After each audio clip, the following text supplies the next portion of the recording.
வணக்கம். Hilton hotel, Washington DC நேற்று முன்தினம் டொனால்ட் ட்ரம்ப் மீது நடந்த தாக்குதல். இதற்கு முன்பு இதே போன்ற 2 தாக்குதல் டொனால்ட் ட்ரம்ப்பை அசாசினேட் செய்வதற்கான இந்த தாக்குதலா, அல்ல டொனால்ட் ட்ரம்ப் தானாகவே ஒரு கட்டுக்கதை, ஒரு நாடகத்தை அரங்கேற்றினாரா என்கிற இந்த கேள்வி இன்னைக்கு மிகப்பெரிய அளவில் கேட்கப்படுகிறது. ஆனால் தாக்க வந்த இந்த நபரை உயிருடனும் பிடித்து விட்டார்கள். இப்போ இந்த நபரை பற்றின பல்வேறு தகவல் கொஞ்சம் கொஞ்சமாக கசிய தொடங்கி இருக்கிறது. 32 வயதான ஒரு டீச்சர் எதற்காக இந்த தாக்குதலை நடத்தினார் என்கிற இந்த முழு விவரத்தை இன்னைக்கு இந்த பதிவில் நீங்க பார்க்க போறீர்கள். அதனால் இந்த வீடியோவை நீங்க கடைசி வரை பாருங்கள். டொனால்ட் ட்ரம்ப் மீது நடந்த இந்த தாக்குதலுக்கு பின்னாடி இருக்கக்கூடிய காரணங்கள், அதை தாண்டி டொனால்ட் ட்ரம்ப்புடைய அந்த பாதுகாப்பை நாம் மிகவும் ஆழமாக பார்க்க வேண்டும். 3 அல்ல 4 லேயர்ஸ்கள் கொண்ட இந்த செக்யூரிட்டி, அதையும் தாண்டி ஒரு நபர் எப்படி 3 துப்பாக்கிகளை கொண்டு அனைத்து மெட்டல் டிடெக்டரை கிராஸ் செய்து CIA, FBI, அமெரிக்காவுடைய ஏஜென்சிகளை தாண்டி இந்த அட்டாக்கை நடத்தியிருக்கிறார், இந்த தாக்குதலை நடத்தியிருக்கிறார். அப்போ சீக்ரெட் சர்வீஸ் ஏஜென்ட்ஸ் ஃபெயில் ஆகிவிட்டார்களா? FBI, உலகத்தின் மிகச்சிறந்த இன்டெலிஜென்ஸ் ஏஜென்சி ஃபெயில் ஆகிவிட்டதா? அல்ல CIA, இவர்களும் ஃபெயில் ஆகிவிட்டார்களா என்கிற இந்த கேள்வி 2024ஆம் ஆண்டு இதே போன்ற ஒரு தாக்குதலில் ஒரு புல்லட் மிகவும் நெருங்கிய தூரத்திலிருந்து டொனால்ட் ட்ரம்ப்பை பார்த்து சுட முயற்சிக்கும் போது பாஸ் ஆனது. அதிலிருந்து டொனால்ட் ட்ரம்ப் தப்பினார். ஆனால் இந்த முறை டொனால்ட் ட்ரம்ப் வருடந்தோறும் கொடுக்கக்கூடிய ஒரு டின்னர், அங்கே இருக்கக்கூடிய பத்திரிகையாளர்களுக்கு கொடுக்கக்கூடிய இந்த டின்னரை பற்றி எந்த இடத்தில் இந்த டின்னர் கொடுக்கப்படுகிறது, கடந்த ஒரு சில வருடங்களாக டொனால்ட் ட்ரம்ப் கொடுக்காமல் வைத்திருந்தார். திடீர் என்று டொனால்ட் ட்ரம்ப் இந்த டின்னரை அறிவித்ததற்கான காரணம் என்ன? 2வது, எந்த ஹோட்டலில் இந்த தாக்குதல் நடந்திருக்கிறதோ அல்ல இந்த டின்னர் பிளான் செய்யப்பட்டதோ, இதை பற்றி எத்தனை பேருக்கு தெரியும்? எந்த விதமான செக்யூரிட்டி அரேஞ்ச்மெண்ட்ஸ் அங்கே செய்யப்பட்டது? நியூயார்க் டைம்ஸ், அமெரிக்காவின் ஒரு மிகப்பெரிய பத்திரிகை, அவர்கள் எழுதிய விஷயம் மேஜர் செக்யூரிட்டி லேப்ஸ் என்று கூறியிருக்கிறார்கள். ஒரு மிகப்பெரிய பாதுகாப்பின் ஃபெயிலியர் என்று கூறியிருக்கிறார்கள். Major security lapse by CIA, FBI and secret service agents. 31 வயதான கோல்ட் தாமஸ் ஏலன், கலிஃபோர்னியா நாட்டை சார்ந்தது நபர். எப்படி இந்த செக்யூரிட்டி கார்ட்ஸ்களை, செக்யூரிட்டி அரேஞ்ச்மெண்ட்ஸ்களை தாண்டி 3 கன்ஸ்களை எடுத்து சென்றிருக்கிறார்? எப்படி அந்த மெட்டல் டிடெக்டரை அவர் ஏமாற்றினார் என்கிற அந்த விஷயத்தை நான் பார்க்க வேண்டும். ஹில்டனுடைய செக்யூரிட்டி என்ன ஆனது, அந்த பில்டிங்கோடைய செக்யூரிட்டி என்ன ஆனது, அனைத்தையுமே இன்னைக்கு நீங்கள் பார்க்க வேண்டும். ஏன்னா இந்த நபர் கையில் துப்பாக்கி எடுத்துட்டு நேரடியாக ஃபர்ஸ்ட் லேயரை உடைத்து, அங்கே யாருமே அவரை செக் செய்யவில்லை, கையில் துப்பாக்கி இருக்கு, அப்படியே மெட்டல் டிடெக்டரை கிராஸ் செய்கிறார், அங்கேயும் எந்த விதமான தடையும் போடப்படவில்லை. 3வதாக, இந்த நபர் இந்த இடத்தில் டின்னர் நடந்து கொண்டிருந்ததோ, டொனால்ட் ட்ரம்ப், அவருடைய மனைவி மற்றும் ஏராளமான பத்திரிகையாளர்கள் எங்கே இருந்தார்களோ, அந்த பால் ரூமுக்கு வெளியில் இந்த நபருடைய ஆக்டிவிட்டி சந்தேகத்திற்கு இருந்திருக்கிறது. அதாவது வேக வேகமாக இந்த நபர் நடந்து போகும்போது அங்கே இருக்கக்கூடிய செக்யூரிட்டி ஆஃபீஸர்ஸ்கள் இந்த நபரை தடுத்து நிறுத்த முயற்சிக்கும் போது திடீர் என்று இந்த நபர் ஓப்பன் ஃபயரை செய்கிறார். ஏராளமான FBI, local police, secret agents, இந்த அனைத்து நபர்களுமே மிகப்பெரிய அளவில் காயமடைந்திருக்கிறார்கள்.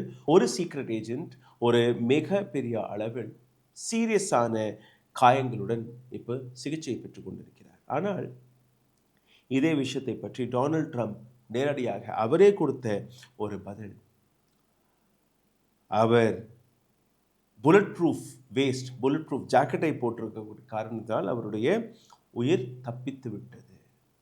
இதை தாண்டி நீங்கள் பார்த்தீர்கள்னா டொனால்ட் ட்ரம்ப் வழக்கப்படியே இந்த தாக்குதல் நடந்து ஒரு சில மணி நேரத்திலேயே இன்னொரு ப்ரெஸ் மீட் ஒயிட் ஹவுஸில், இந்த ப்ரெஸ் மீட்டில் அவர் கூறிய விஷயங்கள் அடுத்தபடியாக இருக்கிறது. தீஸ் அசாசினேஷன் அட்டெம்ப்ட்ஸ், இந்த அசாசினேஷன் அட்டெம்ப்ட்ஸ் எதற்காக நடக்கிறது? காரணம், நான் மிக முக்கியமான விஷயங்களை கையில் எடுத்து செய்து கொண்டிருக்கிறேன். I am doing big work. யாரெல்லாம் உலகத்தில் இது போன்ற பெரிய பெரிய விஷயங்களை செய்கிறார்களோ அவர்களுடைய உயிருக்கு எப்போவுமே ஆபத்து இருக்கும். No matter how many attacks happen on him, no one can stop him from moving forward. This is what the newspapers in America are writing for him. எவ்வளோ பெரிய தடயங்கள் வந்தால் கூட யாருமே டொனால்ட் ட்ரம்பை தடுத்து நிறுத்த முடியாது. அவர் என்ன பேசினார் நீங்களே. Their viewpoint. Y cuando terminemos, el jefe de policía tomará cartas en el asunto. The attacker in different positions, but you also see the attacker totally subdued. El atacante fue completamente neutralizado. So as you know, this is not the first time in the past couple of years that our republic has been attacked. No es la primera vez que nuestra república es atacada. Who sought to kill. இந்த வீடியோவில் உங்களை இன்னும் ஆழமாக குறித்ததற்கு முன்பு ஒரு சிறிய கோரிக்கை. எங்களுடைய சேனலை தொடர்ந்து முடக்கக்கூடிய வேலையை பார்த்து வருகிறார்கள். காரணம், நாங்கள் காட்டக்கூடிய உண்மைகள், கேள்விகள் உங்களிடம் வந்து சேராதபடி. இதிலிருந்து மீட்டெடுப்பதற்காக உங்களுடைய உதவி. லைக், ஷேர், சப்ஸ்கிரைப் பட்டனை தட்டுங்கள். உங்களுடைய கேள்விகளை, கருத்துக்களை கீழே கமெண்ட் பாக்ஸில் எழுதுங்கள். இதை தாண்டி பொருளாதார ரீதியாக எங்களை உதவ நினைக்கக்கூடிய நபர்கள் அருகில் இருக்கக்கூடிய QR கோடை பயன்படுத்தி உங்களால் முடிந்த உதவியை தெரிவிக்கலாம். He says, maybe I wouldn't say I take a pass. No, it's a dangerous profession. But I'm here to do the job. As a part of the job, it is dangerous. நான் ஒரு ஆபத்தான வேலையை பார்த்து கொண்டிருக்கிறேன். ஆமாம், இந்த ஆபத்து எனக்கு இருக்கு. This is what Donald Trump says. So இது எல்லாமே நீங்கள் வைத்து பார்த்தீர்கள். அந்த செக்யூரிட்டி லேப்ஸ் எப்படி நடந்தது அனைத்துமே ஒவ்வொன்றாக இந்த பதிவில் நான் உங்களுக்கு எடுத்து காட்டப் போகிறேன். அமெரிக்காவுடைய அட்மாஸ்பியர் டொனால்ட் ட்ரம்ப் வந்ததற்கு பின்பு ஒரு ஹேட்ரேட், வெறுப்பு ஒட்டுமொத்த மக்கள் மத்தியில் வளர தொடங்கி இருக்கிறது. ரைட் விங்கர்ஸ், லெஃப்ட் விங்கர்ஸ், இந்த அரசியல் நீங்கள் பார்க்கிறீர்கள்.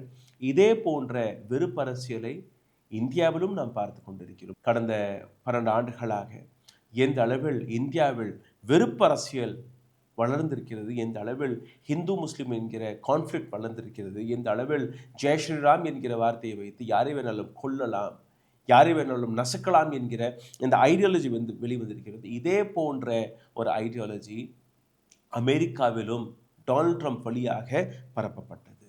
அப்போது இந்த 31 வயதான ஆலன் டொனால்ட் ட்ரம்பிற்கு எதிராக வெறுப்பை வளர்த்திருந்தாரா?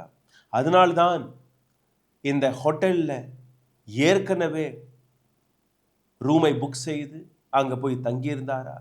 இது எல்லாமே நாம் பார்க்கும்போது நிச்சயமாக இந்த வெறுப்பு அரசியல் டொனால்ட் ட்ரம்ப் மீது நடந்த இந்த தாக்குதலுக்கான மிக பெரிய காரணமாக இவர்கள் எடுத்து வைக்கிறார்கள். இந்த நபர் கையில் ஷார்ட் கன்ஸ் இருந்திருக்கிறது, பிஸ்டல் இருந்திருக்கிறது, இது போன்ற பல மாடர்ன் வெப்பன்ஸ்களை இந்த நபர் கையில் வைத்திருந்திருக்கிறார். அப்போ கோல் தாமஸ் எலன் என்கிற இந்த நபர், கலிஃபோர்னியாவை சார்ந்த இந்த நபர், ஒரு ப்ரொஃபஸர், ஒரு டீச்சர், அப்போ படித்த பட்டதாரி. அப்போ இந்த நபர் மனதில் எந்த அளவில் வெறுப்பு வந்திருக்கிறோம், எந்த காரணங்களை வைத்து டொனால்ட் ட்ரம்பை டார்கெட் செய்திருக்கிறார் என்று நீங்கள் பார்த்தீர்கள்னா, அதாவது அந்த கடைசி டோர், ஃபைனல் டோர் பால் ரூமுக்கு வெளியில், அந்த ஃபைனல் டோரை மற்றும் இந்த நபர் திறந்து உள்ள போயிருந்தால் நேரடியாக Donald Trump would be a soft target. அவரோட மனைவி would have been a soft target. ஒட்டுமொத்த பத்திரிகையாளர்கள், அந்த பால் ரூமில் இருந்த பத்திரிகையாளர்கள், அவர்கள் would be a soft target. ஏற்கனவே இந்த நபர் உள்ள ஒரு சந்தேகம் ஏற்பட்டோன்னா அந்த நபரை தடுத்து நிறுத்த முயற்சிக்கும் போது டப்புன்னு he opened fire. And he opened fire on the security officials. இவ்வளோ டேஞ்சரஸான விஷயம் என்று பாருங்கள். இந்த இடத்துல டொனால்ட் ட்ரம்ப் இந்த முறை தேர்தல் வெற்றி பெற்ற போது புத்தினுடைய ஒரு ஸ்டேட்மெண்ட் எனக்கு ஞாபகத்தில் வருது. Now America will move towards civil war. இனி அமெரிக்கா ஒரு சிவில் வாரை நோக்கி நகரப்போகிறது. இது வந்து புத்தினுடைய ஸ்டேட்மெண்ட். ட்ரம்ப் கேம்பெயின் செய்த போது அந்த கேம்பெயினில் நீங்கள் பார்த்தீர்கள்னா 3க்கும் மேற்பட்ட வழக்குகள், இது போன்ற சிச்சுவேஷன்ஸ் ஏற்பட்டது. 2 தாக்குதல், அந்த 2 தாக்குதல்களிலுமே ஈரானுடைய பெயரை தூப்பினார்கள். அதாவது ஈரான் தான் இந்த தாக்குதலுக்கு பின்னாடி இருக்கக்கூடிய காரணம் என்று. இந்த முறையும் இந்த தாக்குதலுக்கு பின் ஒயிட் ஹவுஸில் பிரஸ் மீட்டும் போது ஒயிட் ஹவுஸ் காரஸ்பாண்டன்ட் கொடுத்த ஒரு ஸ்டேட்மெண்ட் அல்ல கேள்வி, ஈரான் இதற்கு பின்னாடி இருக்குமா என்று. அதற்கு டொனால்ட் ட்ரம்ப் கொடுத்த பதில், as of now I don't think so but never know. இதுவரை அந்த மாதிரியான எந்த தகவலும் வரவில்லை, ஆனால் எனக்கு தெரியாது, அதுவாகவும் இருக்கலாம்.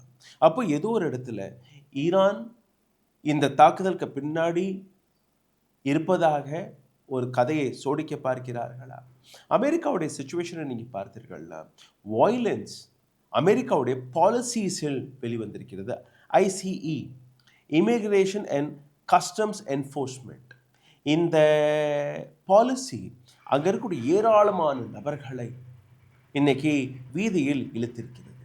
அமெரிக்க மக்கள், அங்களுடைய சிட்டிசன்ஸ், அங்கே வேலை தேடி போன ரெசிடென்ட்ஸ் எல்லாருக்குமே ஒரு மிகப்பெரிய த்ரெட்டாக அது வெளிவந்தது. அதில் நடந்த போராட்டங்களில் 2 பேரை சுட்டுக்கொள்ளக்கூடிய அந்த கதையும் நீங்கள் கேட்டிருப்பீர்கள். இதை தாண்டி ஏராளமான இடங்களில் நடந்த போராட்டங்களில் அங்கே வயலன்ஸை கையில் எடுத்தார்கள். இது ஒன்று. 2வது, பல நாடுகளை சார்ந்த மக்களை அவர்களுடைய நாட்டிற்கு திருப்பி அனுப்பிய விதம், டொனால்ட் ட்ரம்ப் பேசக்கூடிய விதம், டொனால்ட் ட்ரம்ப் ஒவ்வொரு விஷயத்தையுமே கையாளக்கூடிய விதம், இதுவும் இதற்கு பின்னாடி இருக்கக்கூடிய காரணமாக இருக்கலாம் என்று கூறியிருக்கிறார்கள். அதாவது ஏற்கனவே ஃபிக்ஸ் ஆன ஒரு இடம், ஃபிக்ஸ் ஆன தேதி, அந்த இடத்தில் எப்படி இந்த நபர் போய் ஹோட்டலை புக் செய்கிறார், ரூமை புக் செய்கிறார், எப்படி இந்த நபர் கையில் இந்த ஆயுதங்கள், ஏன்னா அமெரிக்கா ஒரு கன் கல்ச்சர் இருக்கக்கூடிய நாடு, அங்கே ஆயுதம் இருப்பதெல்லாம் பெரிய விஷயம் கிடையாது.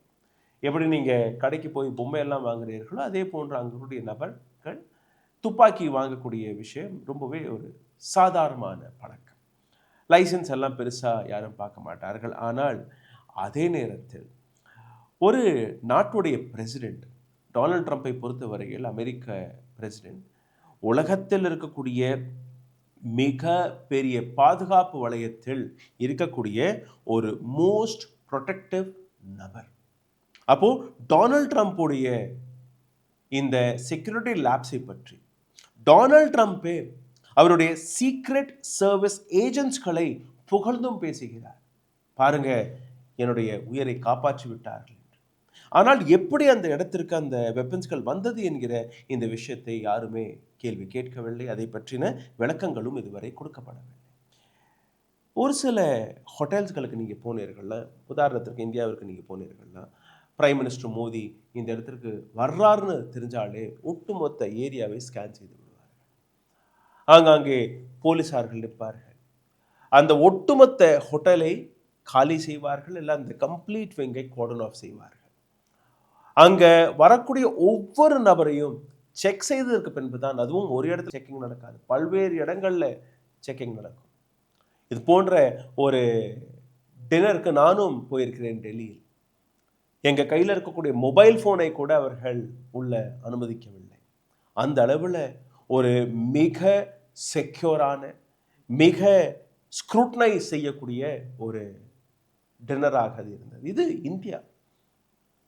பிரைம் மினிஸ்டர் மோடியுடைய ஒரு அரேஞ்ச்மெண்ட் இது, செக்யூரிட்டி அரேஞ்ச்மெண்ட் இது. நீங்கள் சாதாரணமாக ஒரு ஹோட்டலுக்கு போய் பாருங்கள், சாதா தேதிகளில் 5 ஸ்டார் ஹோட்டல், 7 ஸ்டார் ஹோட்டல், அங்கே உள்ள போகும்போதே உங்களுடைய வாகனத்தை செக் செய்வார்கள். அந்த வாகனத்தை அவர்கள் எப்படி செக் செய்கிறார்கள் நம்ம தெரியும். பட் அந்த இடத்துல ஒரு மெட்டல் டிடெக்டர் இருக்கும். அந்த மெட்டல் டிடெக்டர் வழியாக நீங்கள் போகும்போது அது பீப் பீப்னு சவுண்டு போடும்.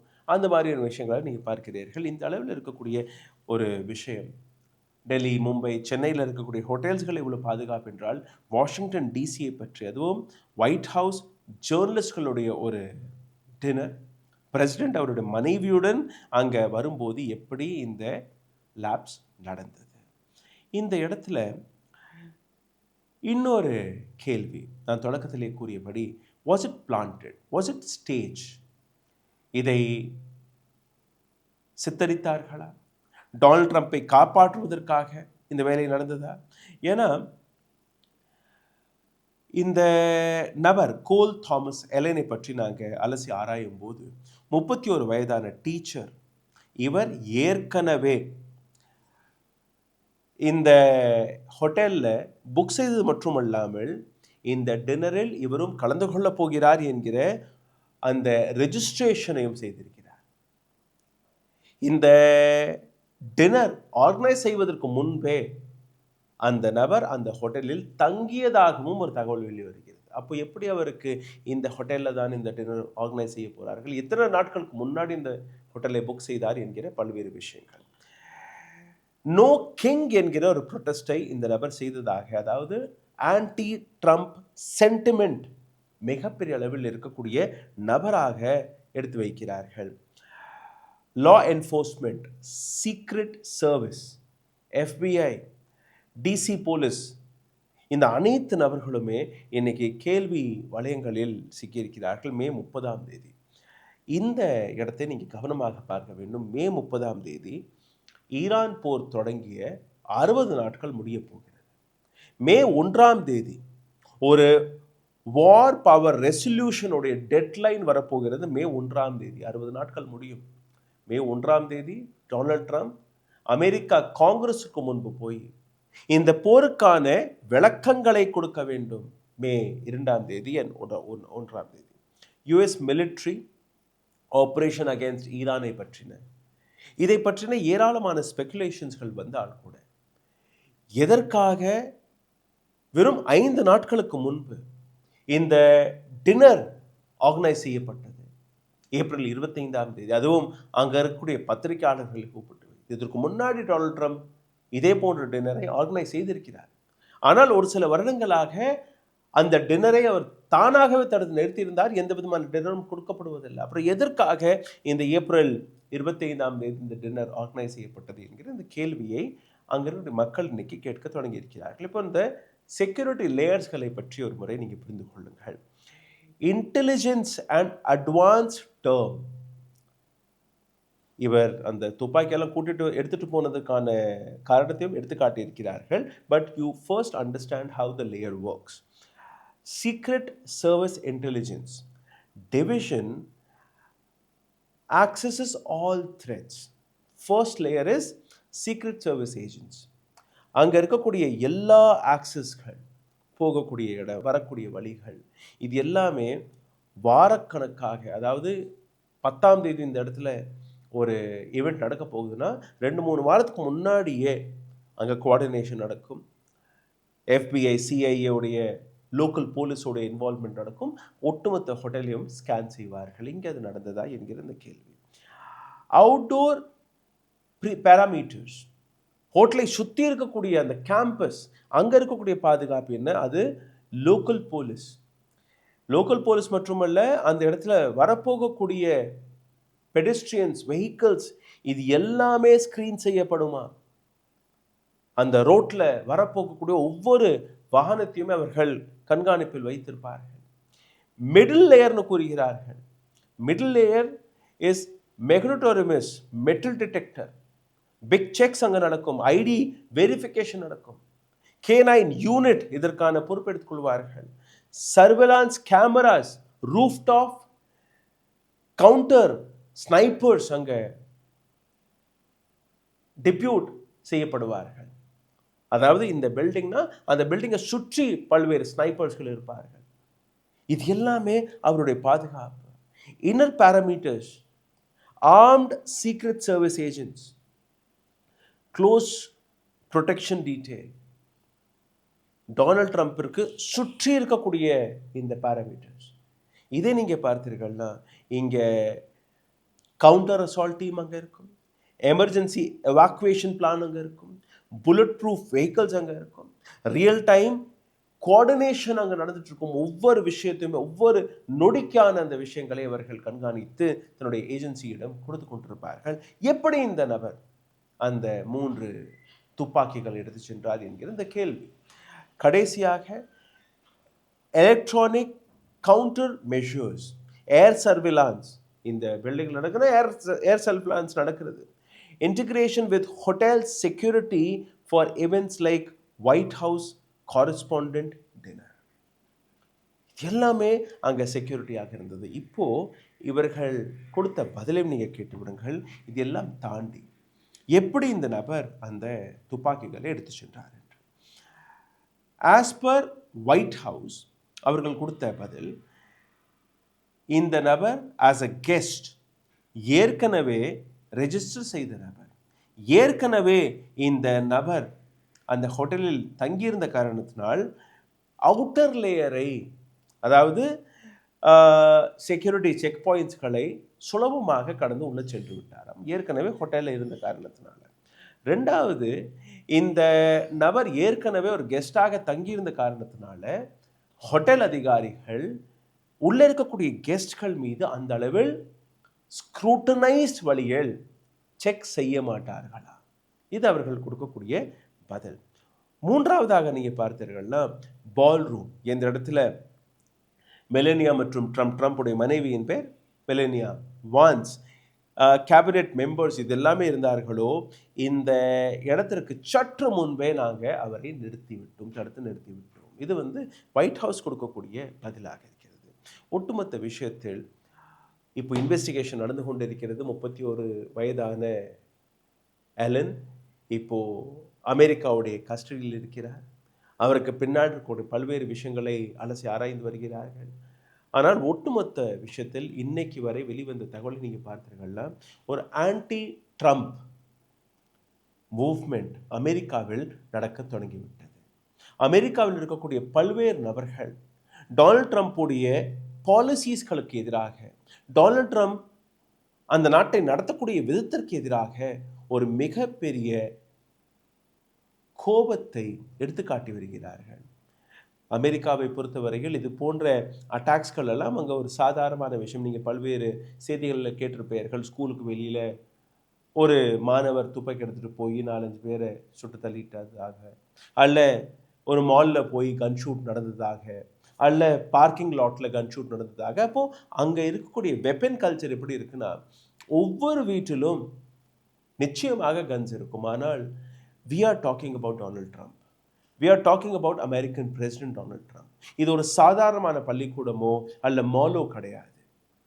The most protected human in the universe, that is Donald Trump. நான் கூறியபடி ஆகாயத்தில் ஹெலிகாப்டர் சுற்றிட்டு இருக்கும், ஸ்னைப்பர்ஸ் வைத்திருப்பார்கள், கேமராஸ் பொருத்தப்பட்டிருக்கும், 1 லேயர் 2 லேயர் இல்லை பல்வேறு லேயர்ஸ்களில் அவருக்கு பாதுகாப்பு இருக்குது. அது எல்லாம் தாண்டி இவர்கள் இப்போ கொடுக்கக்கூடிய இந்த எக்ஸ்கியூஸை எப்படி ஜீர்ணிக்க முடியும் என்று எனக்கு தெரியவில்லை. உங்கள் மனதில் வரக்கூடிய கேள்விகளை, கருத்துக்களை கீழே கமெண்ட் பாக்ஸில் எழுதுங்கள். டொனால்ட் ட்ரம்ப் மீது நடந்த இந்த தாக்குதல் சித்தரிக்கப்பட்ட நாடகமா, அல்ல உண்மையிலேயே அவர் மீது தாக்குதல் நடந்திருக்கிறதா? இந்த வீடியோவை பார்க்குறீர்கள், லைக், ஷேர், சப்ஸ்கிரைப் வழியாக இந்த சேனலை தொடர்ந்து முடக்கக்கூடிய வேலை பார்த்து வருகிறார்கள். காரணம், நாங்கள் எழுப்பக்கூடிய இது போன்ற கேள்விகள், இது போன்ற உண்மைகள் உங்களிடம் சேராதபடி. இதிலிருந்து மீட்டெடுப்பதற்காக உங்களுடைய உதவி தேவைப்படுகிறது. அருகில் இருக்கக்கூடிய QR கோடை பயன்படுத்தி உங்களால் முடிந்த உதவி நீங்கள் தெரிவிக்கலாம். நன்றி, வணக்கம்.